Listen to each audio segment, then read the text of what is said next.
the World Crafts Council has just held a very successful more than 7-day event here in the city to deal with crafts and crafts, mainly from India, but from other parts of the world as well.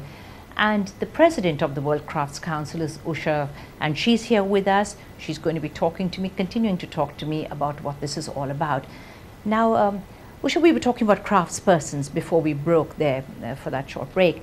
What do you think it is that they need? I mean, do they need marketing? Do they need publicity? Or what? What do you think it is that will actually benefit them in the direction that you think they should be going? I totally believe that marketing is very, very important. And I think when you ask a craftsperson anywhere in the world, he would say marketing. But I think the craftsman needs advocacy, which I've been saying, that advocacy with local governments, the national governments, international bodies like UNIDO, UNESCO, anywhere. I think even UNESCO has to start seriously looking much better at the craft sector than they have been doing so far, because they did in between a little, but now I think they're slowly getting away from the craft sector. And I think even the policies that the governments do should be addressed to help the craftspeople. And I think that's where bodies like World Craft Council or the Craft Council in each country can help by being advocates for the craftspeople and the craft sector generally. Right.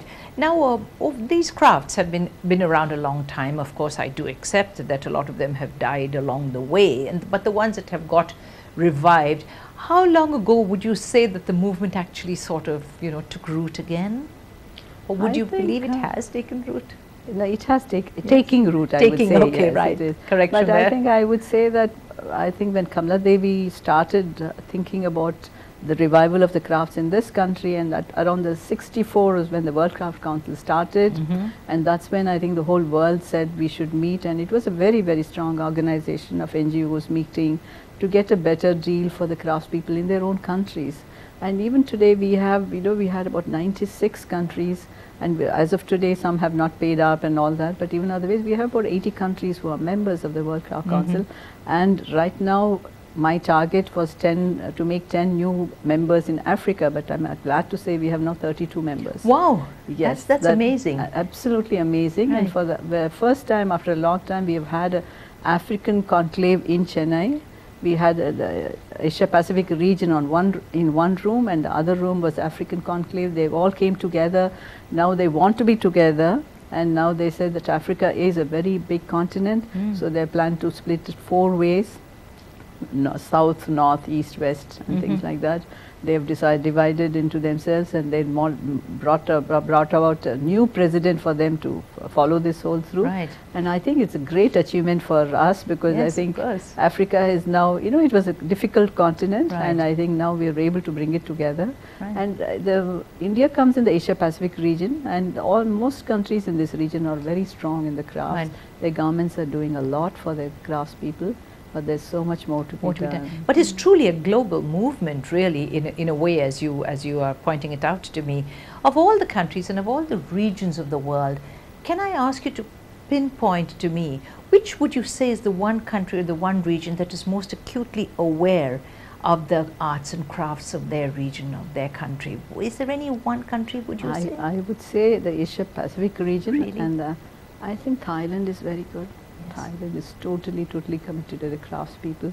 And when you ask Thailand why, they say the Queen is responsible. Even this came up during our discussion this time. 2 people were presenting their cases about Thailand, and both said the Queen is the one who really motivates us and does a lot for the craftspeople in this country. And somebody even asked, I think the audience, what happens when she's no more? We are all worried about that, but we hope it will go on after that also. But that was, it came up during some of the discussions. But I think India is doing pretty well also. Really? But India being such a large country, so many, we don't have enough data of the number of craftspeople who are involved. And I think through now Craft Council is doing a data collection to see that it's given, nothing works without proper data. I know, that's true. So we need to do the data collection, give it to the government to see that better policies are done for the craftspeople. And I think Malaysia is doing very well. Really? Malaysia, yes, Malaysia is doing a lot for the craftspeople. I didn't see much of Malaysia here. Malaysia, even we were wondering because they were taken a big stall. They had supposed to have come, Right. and they had some problems and they couldn't come. But there were a lot of members as delegates had come. Right, okay. But they didn't have a stall because they has, they were able to contemporize a lot of their traditional crafts so that they could appeal to the modern market. That's where they've done very well. I think they've taken a cue from Thailand, and they're doing pretty well also. They're almost neighbors, and I think they should probably. And another area, another person who was, we had 2-3 stalls were from Laos. Last minute they didn't come. Yes, and I didn't know why, because they also have some beautiful products made by traditional crafts communities, which were, they had promised us definitely to come, and I don't know what happened in the last What about minute. Sri Lanka, Bangladesh? I didn't see. They're all doing, no, Bangladesh was there. Was it? Oh, how did I miss that? Oh my. Bangladesh was there, and Okay. Sri Lanka had some problems. Their own coming. issues. Not issues, but I think they had a problem coming to Chennai. Oh yes, of course, absolutely. So Okay, I think that's right. that's Okay, the reason they might have could been a little nervous about Yes. that. Okay, but are most crafts people women? Yes, yes. I'm very happy to say that Yes. most of the craftspeople are women. But at the same time, I would like more men also to get involved, because I think then we'll have a fair representation, and I think the representation for the crafts community will be probably a better deal. But many craftswomen all over the world, this is not only in India, all over the world, we find there are more craftswomen than there are craftsmen. Right.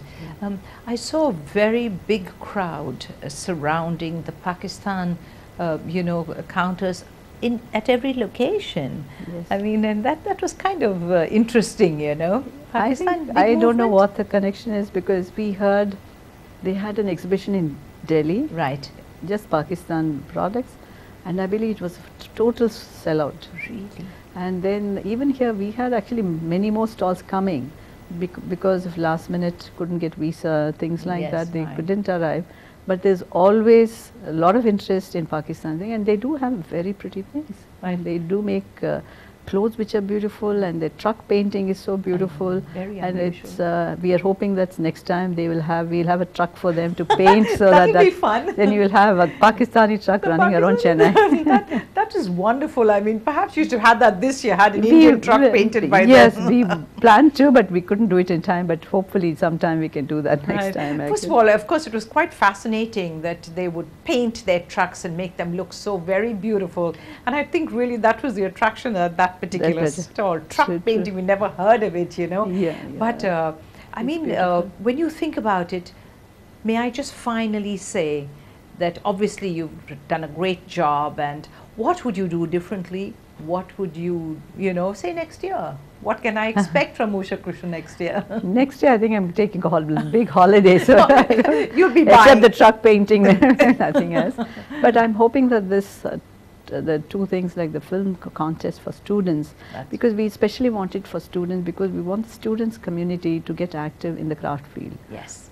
And you know that movies attract people Always, anyway. but always, yes. So marrying these two, the students with making movies, hopefully we'll get good results in the future. And I'm hoping that next year we'll have many. Actually, we have been promised next year you're going to have a flood of more movies, and then you will have. So I think creating movies, showing it to the children and showing it in different sectors would be great. That must be music to your heart. Usha, I'm at the end of my time with you, but it's been a pleasure. Thank you Thank you so much, I Jennifer. really It was appreciate you wonderful giving me meeting. your time. Well, that's all we have time for, unfortunately, here on WeConnect this weekend. But don't forget that this is the program on which you're always going to meet people who are interesting, people who are fascinating, and I do believe people who always have a story to tell us, and people from whom we can learn ever so much. And so until the next weekend, you take care. Bye for now.